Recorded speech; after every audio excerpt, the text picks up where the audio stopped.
What's up, friends and family? Welcome back to the Fan of Life podcast, Fan of Life show. Today, we are going to talk about physical fitness and mental well-being with health coach Grace Recla. And you can follow her on all the social media platforms that I will link at the end of the show. What a fun conversation. Wisdom beyond her years. I took a bunch of notes, so it's well worth listening to again. So enjoy the episode, guys, and let's go out there and be fit, be well, be healthy, because health is wealth. Without further ado, let me introduce you to Grace Recla. Miss Gracie, good afternoon. How are you? I'm good, Rick. How are you? Good. Did I actually just call you Gracie or Grace?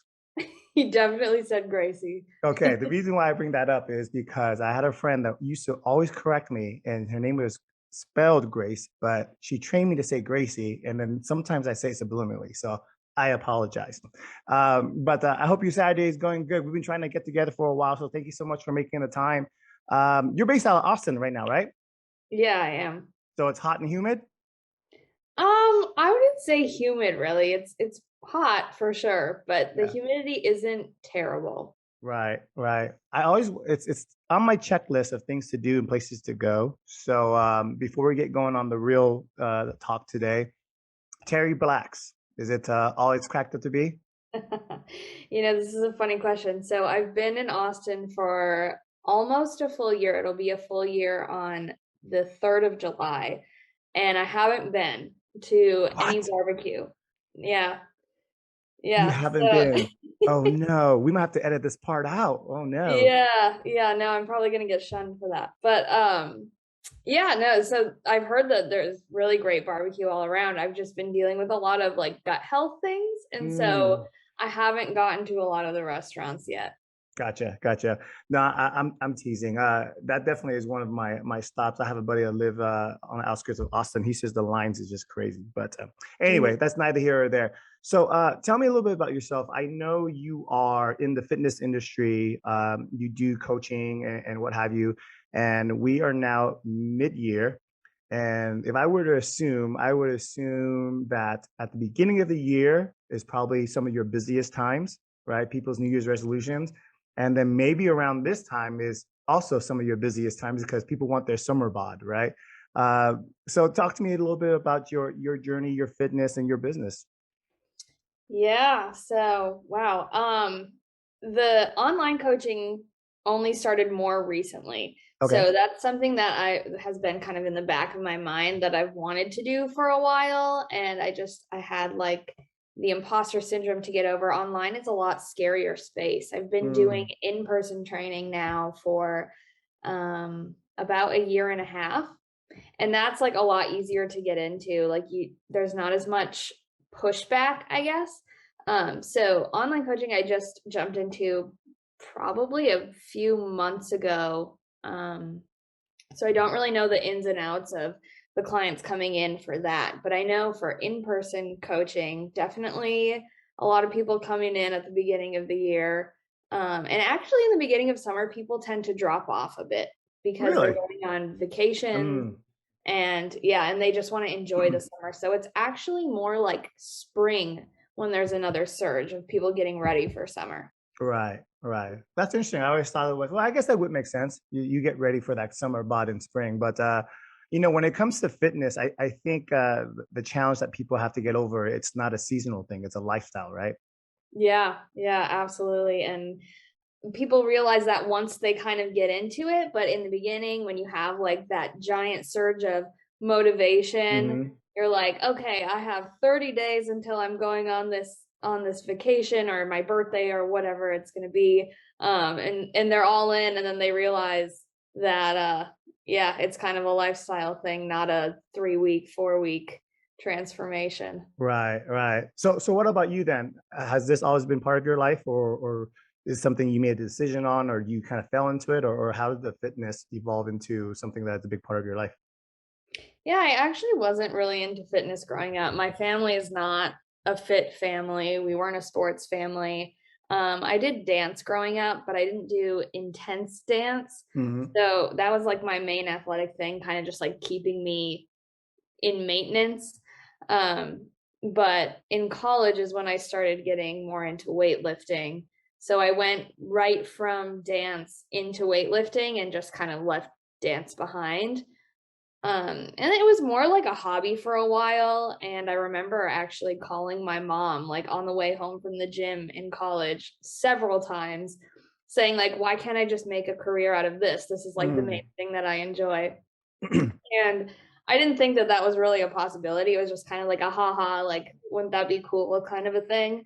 And then in 2020, right when COVID hit, actually, I started prepping for my first bodybuilding competition. Hmm.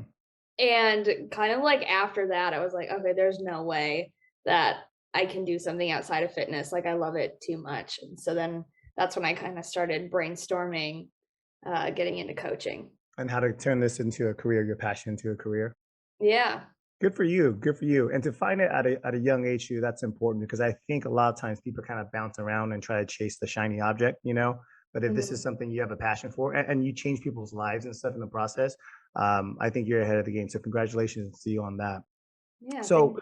um, talk to me about some of the hurdles, maybe for you, and then we'll talk a little bit about the business too. Is for you is you mentioned imposter syndrome, right? Which happens, I think, to a lot of people more times than not, especially when you put yourself out there in the public space. What are some of the fears that you had to overcome? In terms of like getting the business started or like Or my own just fitness. imposter syndrome, because that I think that's huge for everybody, and that kind of holds people back. I mean, another word for imposter syndrome is surrounded around fear, right? So what are some of the fears or reluctancies that you had in putting yourself out there on the online coaching platform or publicly on social media and stuff like that?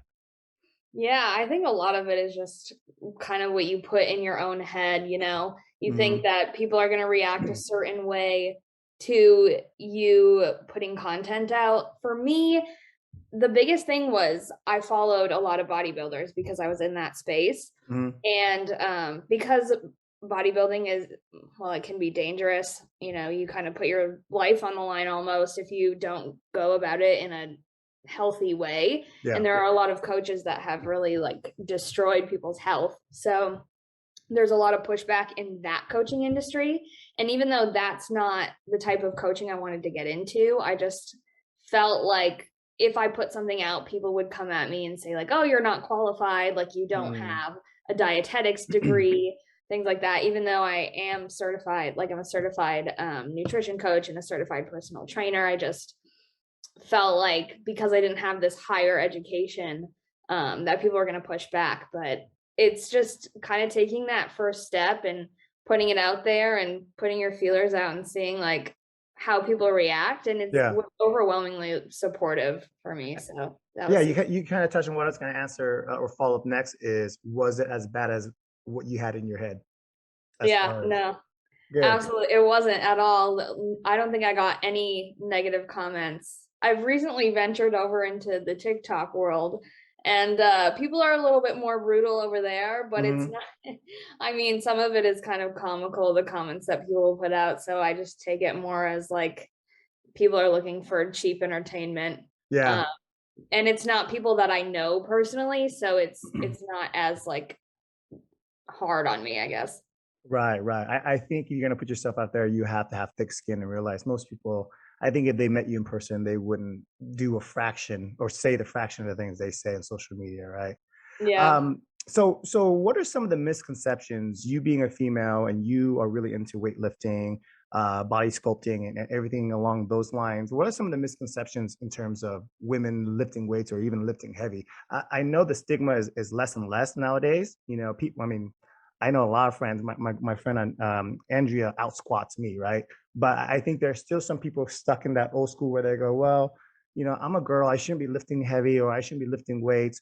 How do you, what do you say to those people? What are some of the benefits? Oh gosh, there's so many benefits. Honestly, I don't know if there's any downside to weightlifting for females. It's Mm. speeds up your metabolism. Adding more lean body mass is going to help you you know, lose more body fat, which in the state of the world today, like the majority of people, well, I shouldn't say the majority of people, but we have a very high obesity rate, Right. very high percentage of people who are overweight. And so just lifting weights and increasing your lean body mass is going to help your metabolism be boosted.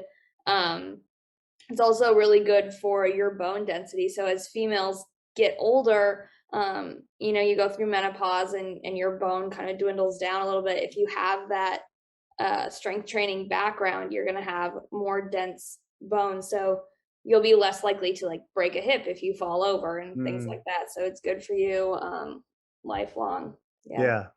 So from a health standpoint, lifelong standpoint, it really enhances the quality of your life long term, correct? Yeah, yeah, absolutely. And I mean, you get a good workout in, you've got the endorphins going. It's really good for self-confidence too, especially for women. They go and pick up 200 plus minus, pounds off the ground. They're going to Yeah. feel like a beast. Right, right. When you're picking up twins or a kid in one arm and groceries in another, I mean, this goes for guys too, but since we're talking about women, it's like you guys use your body mobility so much without realizing it. So weightlifting definitely enhances that. And correct me if I'm wrong, you can't sculpt fat, but you can sculpt muscle. So if there's a specific physique, figure, shape that you lean towards, that you want to go towards, by building muscle, you're able to, contour that and shape that. Am I right? Yeah, and I think that's one of the big things with women who aren't really familiar so much with fitness and they're just like starting out. Mhm. Um, they always use the word toned. I want to get toned, and for them, they think it's just weight loss. So that's why cardio and like overdoing cardio is such a big thing because they think they just have too much fat. And what can happen if they go down that route of just like trying to lose weight and not touching any weights? Um, you get that like skinny fat look, Mm, and you actually end up probably looking a little bit worse than you did before because you're not creating the shape with the muscle. So something that you have to kind of like break through with women getting into fitness is if you want, like a little bit of shoulder definition, if you want your butt to look good, if mhm. you want a little bit of shape to your legs, you have to lift heavy weights. Right, right. So here's another thing to it. Obviously, on social media now, I love social media because if it wasn't for social media, you and I wouldn't have connected, right? I get to reach out and connect with cool ass people, but the other side to that is it can get overwhelming for people if they focus on the wrong things, right? It sets possibly false expectations and things like that. Um, Part of my belief is in order to have success, you got to make sure you set solid, realistic goals. How do you help your clients come in and set goals? Because if someone came in and said, I want to look like J-Lo in 3 months, I want to look like XYZ, how do you bring them or gear them towards a real success? And I'm assuming setting good, realistic expectations is part of that. What is your process in that? Yeah, yeah. So, when I get a new client, we kind of go over what a realistic expectation is. And some people are like, "Okay, I want to lose this weight in 30 days or what have you."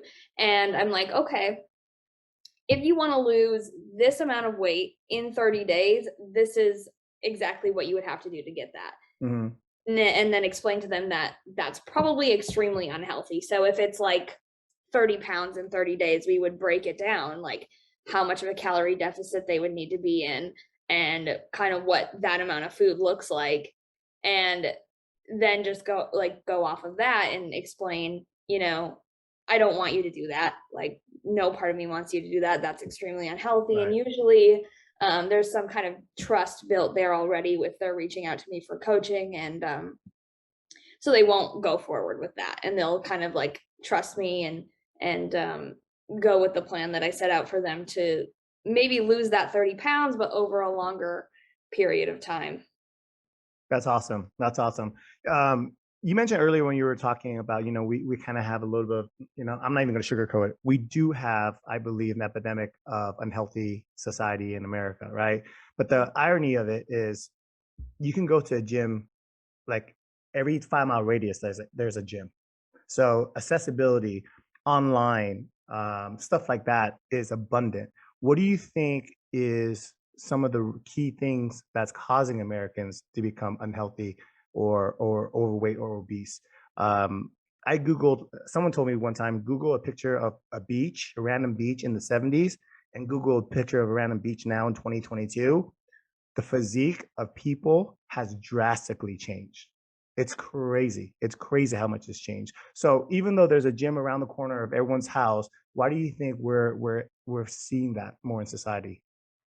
Yeah, I think just the way that communities and life right now is structured, it's a lot of work from home, easily accessible food. Like you can DoorDash Mm, food whenever you want, and it's there. And it's hard to get up and go to the gym, like that's not no gym session is easy. And I think it's just people want to take the easy route, yeah. that's that's just the way that things are structured, I think. And if you don't discipline yourself and say, I'm going to do this for my own health, then it doesn't matter if there's a gym 5 miles down the road because DoorDash is at your front door. Right, right. So what about you then, Grace? So how do you stay disciplined? Or is that something Yeah. you were always born with, or did you train yourself to be disciplined? Oh gosh, I was not born with it. It's something that I'm still working on, right? More now with building a business than with fitness. But with any goal that you set, it's almost like you have to retrain your discipline for that thing because your brain is wired in a way that is consistent with your current behaviors. So if it's Hmm. not something that you currently do, you kind of have to break down those neural pathways and create new ones for new habits, and that takes a while. What do you think in terms of okay, so if I feel stuck, like if I was somebody that felt stuck, because I think people deep down they know reality, they push it away, right? So if you're obese, you're out of shape, or you're not in good health, you could deny all you want to the general public, and you can say you don't care or whatever, but deep down you know when you're unhealthy, you know. Mhm. So you're talking about breaking habits, neurological pathways. What are some of the things that is key for people breaking out bad habits and creating new ones? Do you think? In the beginning, it's just forcing it almost. You have to lay out why you're doing what you're doing. Mm, And I think that's super important because you always need to look back on that thing. So if the reason that you want to lose weight is because you want to be there for your kids, when they're older, like if otherwise, your doctor is saying you don't have that long to live if you don't lose this weight, or you're going to have some serious health complication, whatever it be. You have to write that down and you have to keep looking at it and force yourself to go because some people will get into the gym and they'll really enjoy it. Like they'll love going after hmm. they get into it for, a month or so. And some people will hate it forever. And you you just have to make yourself go because it's good for you.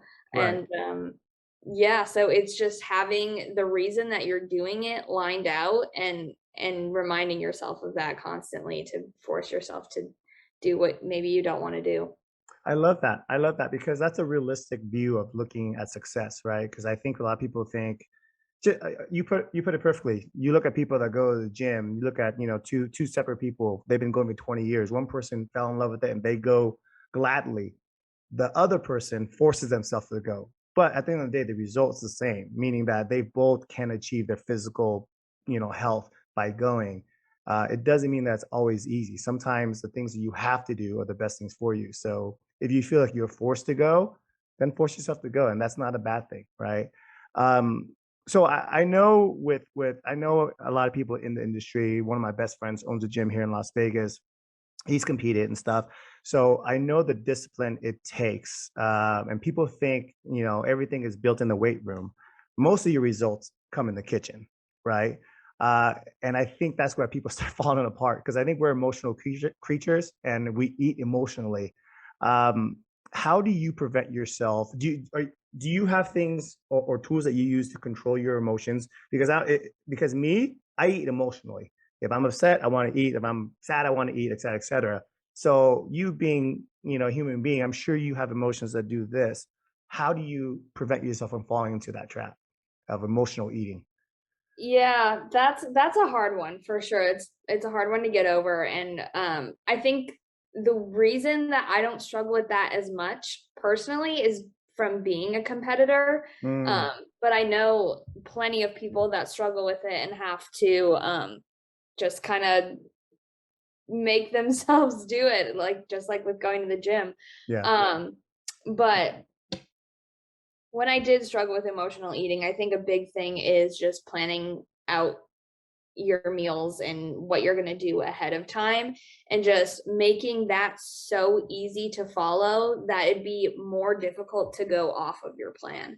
So and like enjoying a treat every now and then is fine. Right. That's not, that's not a bad thing. But if you are emotionally eating like every single day, then just like laying out a plan, like this is what my meals are going to be for this day or this few days or this week, and having them prepped and ready to go in your fridge, so that when you start getting a little bit hungry, and if you know yourself and you know that if you get too hungry, you'll just grab whatever's in sight and eat it. Mhm.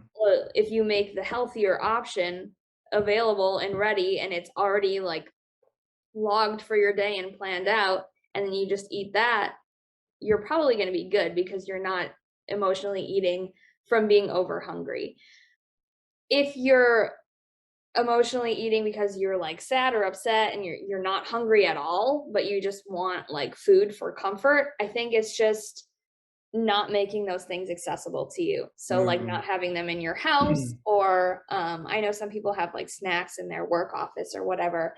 If you have like chips in your work office, close up the chips, put them up on a top shelf somewhere, so that when you're walking to go and get those, you're making a very conscious decision to go and get them. Like they're not just sitting on the corner of your desk. Right. So on your way to go and pick them up, you can think through, okay, is this really what I want to do right now? And if it is, fine. But you have that moment to really think it through. That's awesome. That's awesome. The two things I think we suffer a lot in America or society is we take our health for granted and we don't focus on our finances. I'm in the finance world, right? And what you describe in terms of giving yourself the best path to success in fitness is the exact same thing, which is you eliminate the temptations, right? You put yourself in a path where it's easiest to succeed by having things accessible, whether it's meal prepping or what have you.